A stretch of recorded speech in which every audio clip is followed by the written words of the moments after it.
dadkooda meel kale ka xirmaysaa sida edabiyaasha halkiina fariista annagu maanta waa faraxsanahay maxaabiista Soomaaliland waa la soo sidaayay tii Puntland ku xirneed oo Soomaaliland lahayd waa u sideynay maxaabiis labisan oo laandeerayaal suudkooda qaba oo kabahooda wata oo bugaagtooda sita oo boorsooyinkooda wata oo laandeerayaal oo timo u jareen oo telefoonada wato lacagtooda wata baa maanta Garowe ka duulay iyaguna sida si lamid ah waxay ka soo duulay Hargeysa Garowe imaanayaan dawladaha dadka isdhaafsanayaan adeer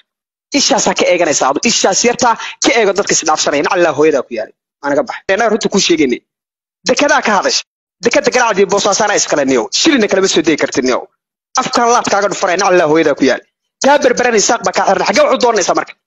haddaad aniga iga dheertaana kaa iga dulboodo xabar wax ka dooro hadda aniga iga dheertaay inta iga dulboodin kaale aniga waxa ka doonata xabar wax ka dooro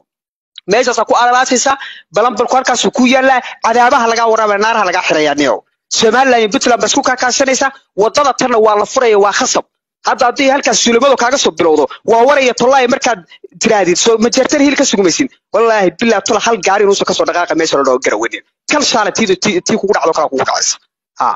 kal shaalatiidu kugu dhacdo kale faroole labaad ba kugu dhacaysa baan kordhiyo wallahi waa lagu soo dhaqaaqay mukaara labaad ba lagu saaray la saaro